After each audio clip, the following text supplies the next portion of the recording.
Bapak, Ibu, saudara-saudara sekalian yang Tuhan Yesus kasihi, salam sejahtera bagi Anda semua, salam dari Bogor Baru. Saya memiliki satu prinsip bahwa tidak ada satu hal pun yang terkait dengan kehidupan manusia di dunia ini yang tidak dijawab oleh kebenaran firman Tuhan. Ya, tentu saja yang saya maksudkan bahwa Alkitab atau firman Tuhan bukan menjawab hal-hal yang praktis sebagai solusi terhadap hal yang dihadapi oleh kita, yang digumuli oleh kita sebagai manusia. Tapi yang saya maksudkan yaitu bahwa prinsip-prinsip firman Tuhan, ajaran firman Tuhan menjawab semua persoalan. Jadi bukan memberikan hal-hal yang praktis, pemecahan solusi terhadap apa yang kita alami, tapi prinsip-prinsip yang kita percayai, yaitu kebenaran firman Tuhan itu menjawab persoalan apapun yang kita hadapi di dunia ini. Bapak Ibu saudara-saudara sekalian, salah satu hal yang sekarang ini banyak dibahas yaitu tentang hubungan antara majikan dan pekerja, ya, hubungan antara orang yang memberikan pekerjaan, hubungan antara pemilik bisnis dengan para pekerjanya atau orang yang bergantung pada bisnis tersebut, ya. Itu merupakan hal yang penting dan prinsip ini kita akan pelajari pada hari ini. Kita akan melihat kebenaran firman Tuhan pada hari ini. Nah, Bapak Ibu saudara sekalian, banyak pemilik usaha atau majikan yang cenderung mengeksploitasi para pekerjanya, ya, itu dalam bentuk berbagai macam bentuk, ya, upah yang rendah, jam kerja yang panjang, kemudian tidak memperhatikan hak-hak para pekerja, kemudian bahkan nggak ada bonusnya, ya, kalau kita di Indonesia bonus hari raya atau THR, kemudian nggak ada cutinya atau cuti yang dipersulit dan banyak hal lagi, ya. Itu sering kita mendengarkan berita tentang itu atau kita mengalami itu di dalam kehidupan kita. Nah, bagi majikan Kristen, ya, tentu saja ini seharusnya bukan merupakan hal yang terjadi, ya. Jadi hal-hal yang saya sebutkan tadi tidak boleh jadi di kalangan para majikan Kristen, para pemilik usaha yang adalah orang Kristen yang beriman kepada Kristus. Mengapa demikian? Karena sebagai seorang Kristen, sebagai seorang yang majikan Kristen atau pemilik usaha, pemilik unit bisnis yang beragama Kristen, yang beriman kepada Kristus, tanggung jawab kita yaitu kepada Tuhan. Apa yang kita kerjakan dengan usaha kita itu kita bertanggung jawab pada Tuhan. Kita harus takut akan Tuhan dan kita harus percaya bahwa bisnis kita ini harus berjalan sesuai dengan prinsip-prinsip Kristiani. Sebab itu kita harus mengasihi atau menjaga hubungan yang baik dengan para pekerja kita. Bapak Ibu saudara-saudara sekalian, hari ini saya akan share ke Anda mengenai firman Tuhan tentang hal ini yang terambil dari Rut pasal 2 ayat 8 sampai 17. Rut 2 ayat 8-17 merupakan kelanjutan dari renungan kita tentang Rut yang sudah dilakukan selama beberapa minggu terakhir ini. Latar belakangnya, Bapak Ibu saudara-saudaraku, setelah Naomi dan Rut kembali ke Bethlehem, kemudian mereka harus memenuhi kebutuhan ekonomi mereka. Mereka setelah pulang, mereka nggak punya apa-apa. Tentu saja masih ada lahan yang dimiliki oleh Elimelek, ya, suami Naomi, tapi lahan itu sudah lama ditinggalkan. Jadi mereka tidak mempunyai sumber nafkah bagi kehidupan mereka. Karena itu apa yang dilakukan oleh Naomi dan Rut, yaitu Rut memohon izin dari Naomi agar dia pergi bekerja di ladang yang sedang dipanen, ya. Apa yang minggu lalu saya jelaskan tentang gleaning agriculture atau pertanian yang memungut dari hasil-hasil yang ditinggalkan oleh para pemanen, ya, orang-orang yang bekerja yang lagi panen itu ada hal-hal yang tertinggal, kemudian ada gandum atau sisa-sisa panen yang tertinggal dan sisa-sisa panen itu yang dikumpulkan. Nah, itu yang disebut dengan gleaning agriculture. Dan kita telah tahu bahwa dalam minggu yang lalu bahwa Rut ini melakukan kegiatan gleaning agriculture itu atau memungut sisa-sisa panen itu di ladang yang dimiliki oleh Boas. Nah, Bapak Ibu sekalian, itu adalah latar belakang Dan saya akan membacakan kepada kita terambil dari Rut pasal 2 ayat 8 sampai 17. Demikian bunyinya Rut pasal 2 ayat 8 sampai dengan ayatnya yang ke-17. Sesudah itu berkatalah Boas kepada Rut, dengarlah dahulu anakku, tidak usah engkau pergi memungut jelai ke ladang lain, dan tidak usah juga engkau pergi dari sini, tetapi tetaplah dekat pengerja-pengerjaku perempuan. Lihat saja ke ladang yang sedang disabit orang itu.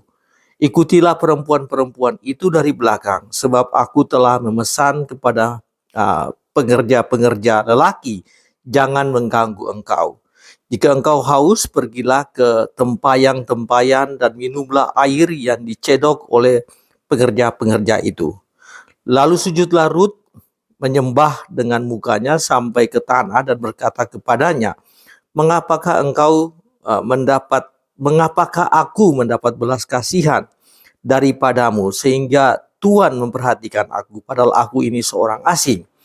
Boas menjawab, telah dikabarkan orang kepadaku dengan lengkap segala sesuatu yang kau lakukan kepada mertuamu sesudah suamimu mati, dan bagaimana engkau meninggalkan ibu bapamu dan tanah kelahiranmu, serta pergi kepada suatu bangsa yang dahulu tidak engkau kenal.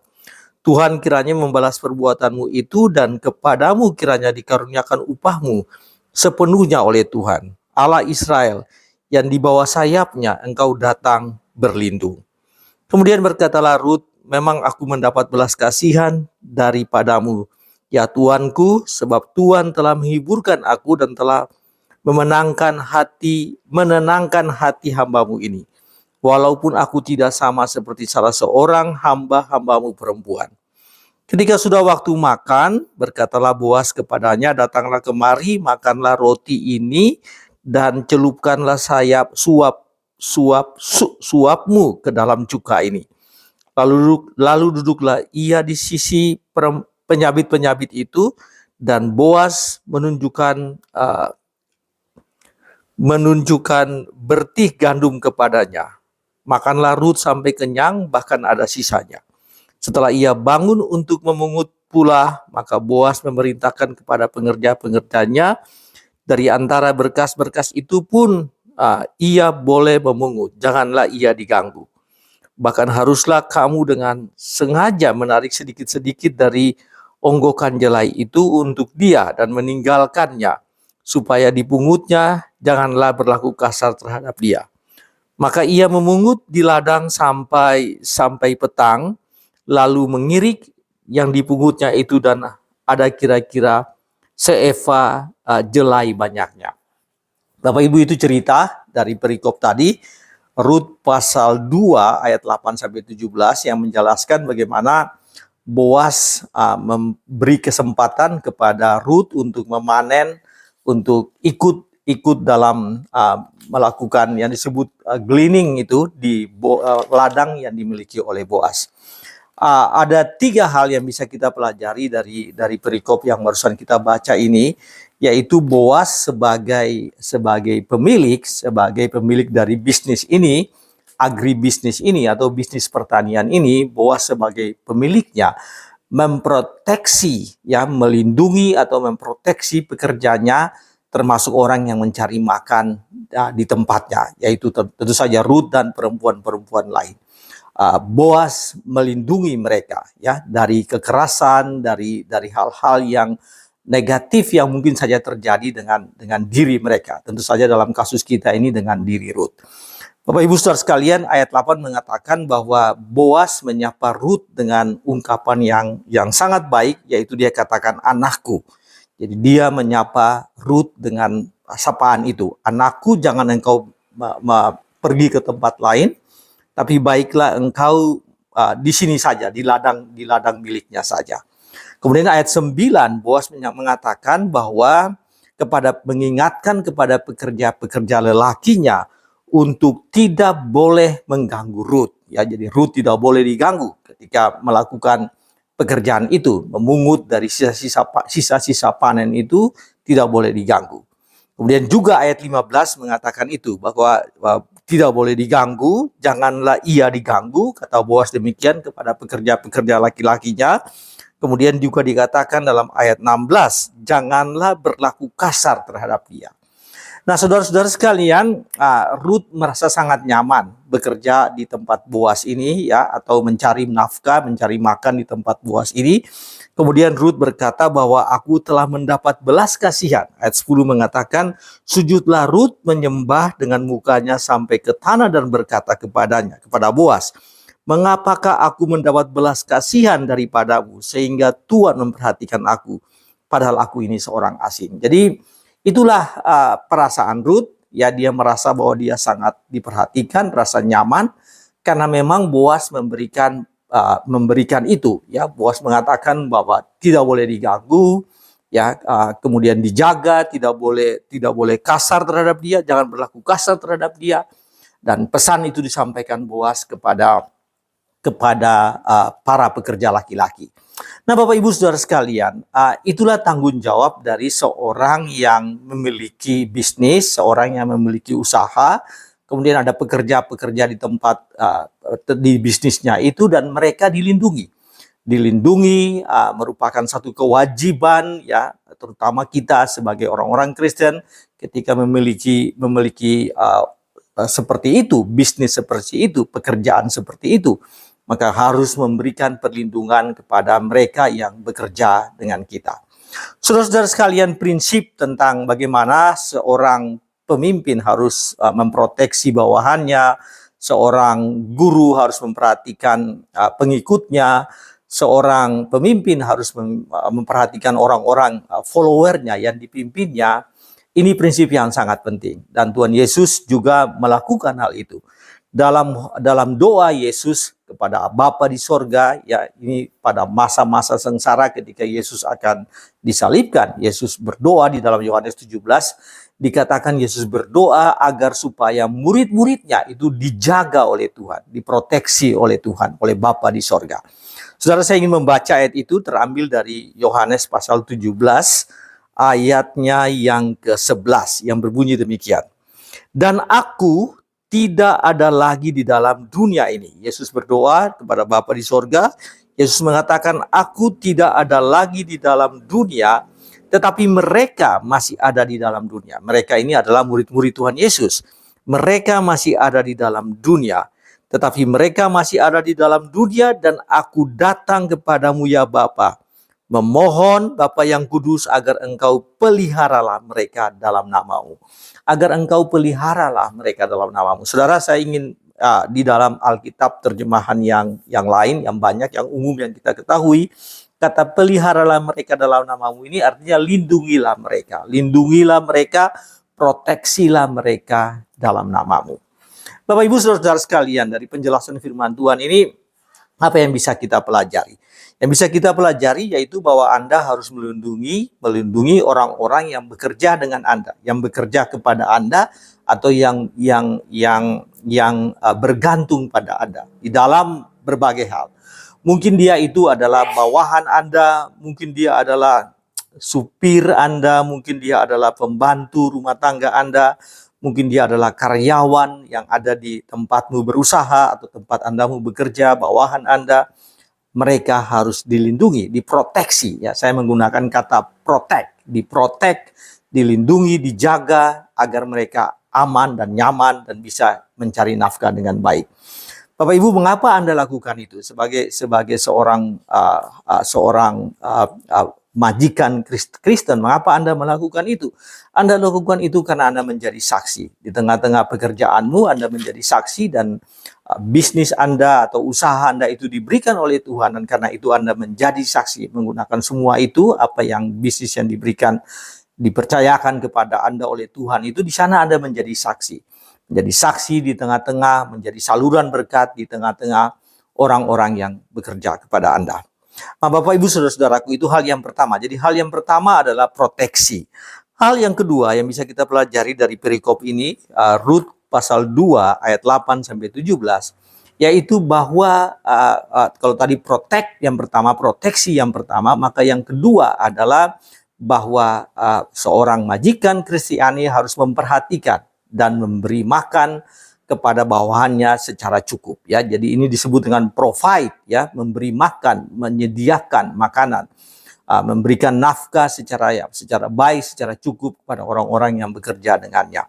Saudara, kita bisa lihat di dalam ayat 9, ya, ayat 9 dikatakan bahwa Boas mengatakan kepada Rut, apabila engkau ingin minum, maka pergi ke tempayang-tempayang itu yang tersedia di sana, yang disediakan untuk para pekerja laki-laki yang bekerja, dan engkau bisa minum, ya, bisa mengambil minum dari sana. Kemudian dalam ayat 14 dikatakan ketika tiba untuk mereka makan siang, maka Rut diajak. Nah, Rut diajak untuk makan siang bersama-sama dengan para pekerja, dan Boas berada di situ. Bahkan dikatakan bahwa makanan yang dimakan Boas itu sama seperti makanan yang dimakan Rut, yang diberikan kepada Rut itu sama seperti yang dimakan oleh Boas dan pekerja-pekerja yang lain. Jadi harusnya atau pada umumnya kalau pimpinan malah punya makanan itu berbeda dengan orang pekerja, dengan anak buahnya. Tapi yang terjadi dengan Boas ini, yaitu apa yang dia makan itu sama, atau apa yang dimakan oleh para pekerjanya itu sama seperti apa yang dimakannya. Jadi makannya disiapkan. Bahkan dikatakan di dalam ayat 19 bahwa kita tidak membacanya, tapi ayat 19 mengatakan bahwa Rut makan, dan bahkan kelebihan makanan Rut itu disimpan dan dibawa pulang kepada mertuanya, kepada Naomi. Jadi Rut makan dengan cukup, ya, disediakan oleh Boas makanan yang cukup, dan kemudian dia membawa sisa makanannya itu untuk dibawa pulang ke rumah, untuk dimakan oleh ibu mertuanya sebagai makanan yang akan dimakan oleh ibu mertuanya. Saudara-saudara sekalian, kalau tadi yang pertama melindungi atau protect, yang kedua adalah menyediakan atau provide, menyiapkan, menyediakan itu sehingga itu bisa digunakan, sehingga menyediakan, ya, sebagai pemimpin, sebagai seorang yang majikan, sebagai seorang yang memberi pekerja, maka dia menyiapkan, ya, memperhatikan kebutuhan makanan dari para pekerjanya, dan dia menyiapkan hal itu. Saudara-saudara sekalian, memang betul bahwa kehidupan para pekerja ini memang harus diperhatikan. Kita bersyukur bahwa akhir-akhir ini kita dengar, terutama ini ketika musim hari raya, ya, maka pemerintah memberikan THR, memberikan bonus hari raya kepada para pekerja. Bahkan pemerintah mendekati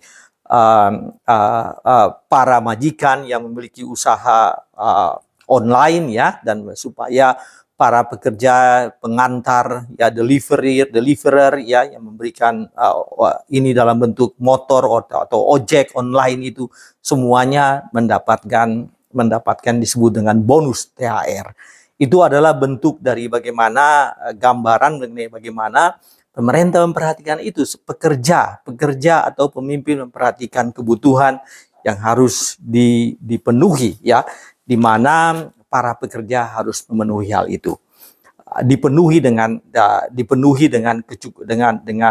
diberikan hak-hak mereka, dan kemudian itu dalam rangka mereka bisa memenuhi kebutuhan keluarga mereka.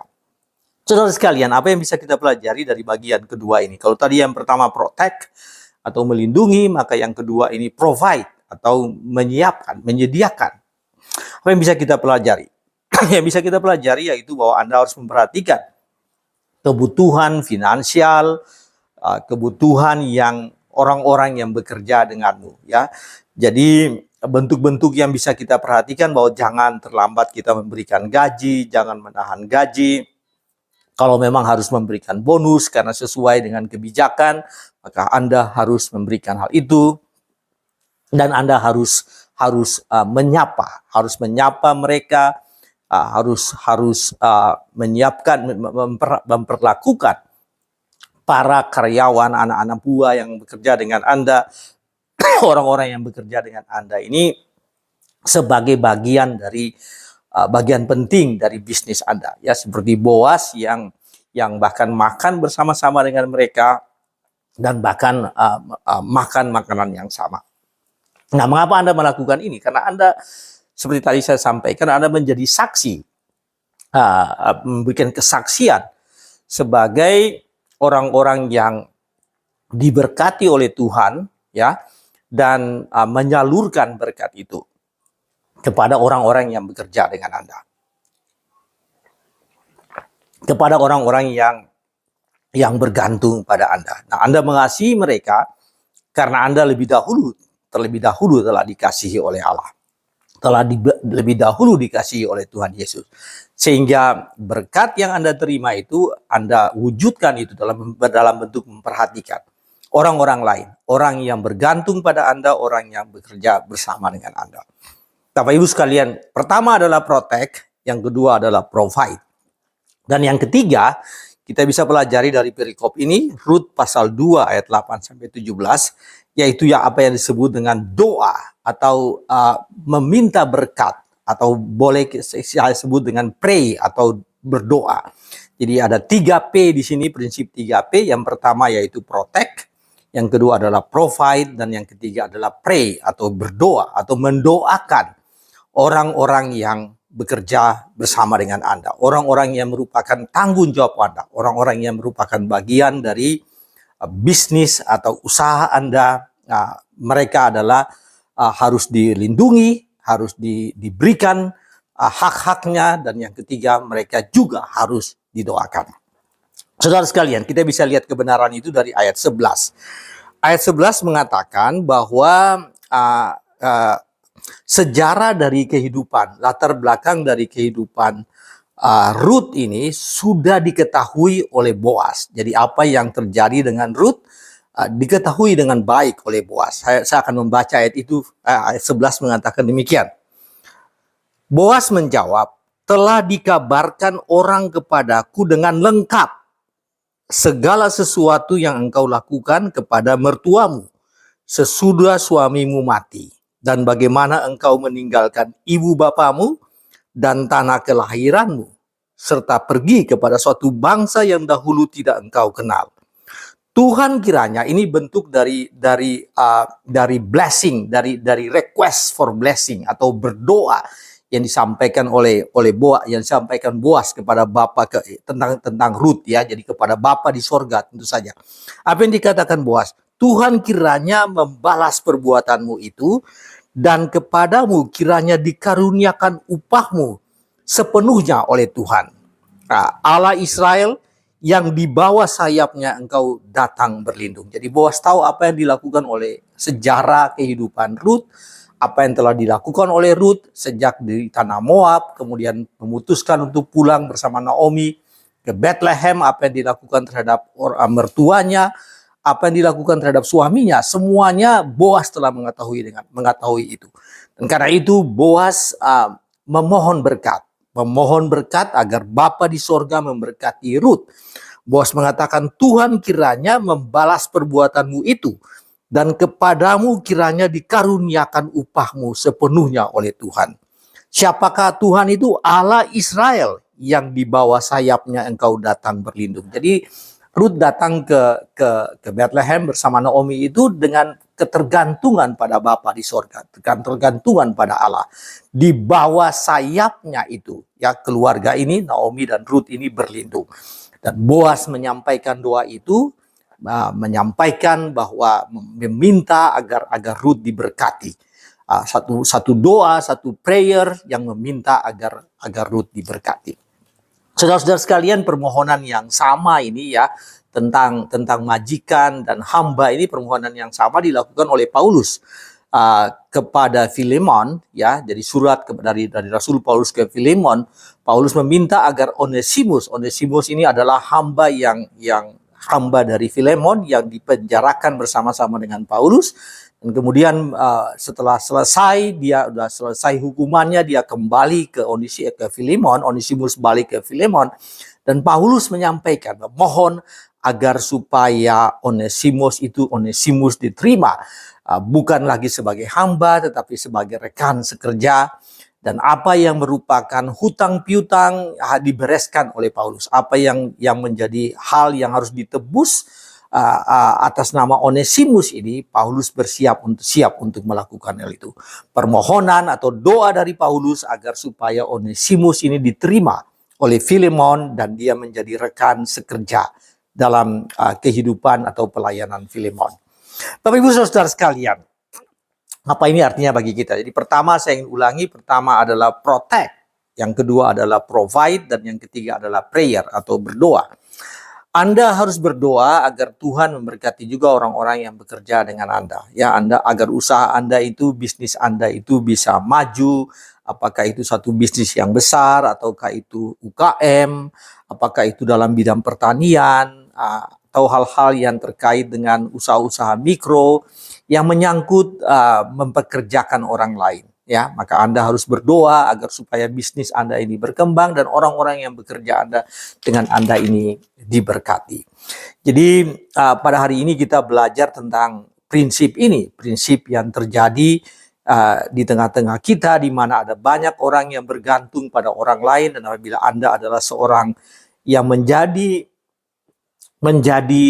ketergantungan dari banyak orang lain, maka Anda punya tanggung jawab sebagai majikan Kristen, sebagai orang yang berusaha. Anda punya tanggung jawab untuk memperhatikan bukan hanya dalam skala besar, tapi juga dalam skala kecil. Dalam skala kecil itu tadi saya sudah beri contoh, apabila Anda di rumah, Anda punya pembantu, Anda punya orang lain yang bekerja bersama dengan Anda, membantu Anda di rumah, Anda mempunyai supir, kalau Anda adalah seorang yang membutuhkan supir.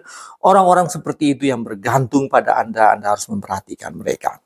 Saudara-saudara sekalian, ada hal yang semacam konklusi atau take away yang bisa kita pelajari dari perikop ini. Tentu saja perikop besarnya bagaimana Tuhan memberkati Boas, dan kemudian dengan berkat yang diberikan kepada Boas yang mempunyai usaha pertanian, dia menjadi berkat kepada banyak orang lain.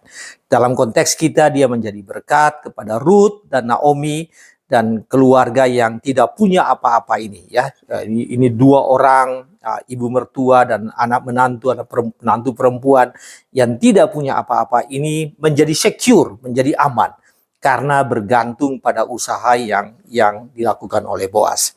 Bapak Ibu saudara sekalian, sebagai take away, sebagai kesimpulan, mungkin Anda pernah dengar istilah ya, kebenaran tentang Jehovah Jireh. Apa itu Jehovah Jireh? Jehovah Jireh bahasa Ibrani kuno yang berarti God is our provider.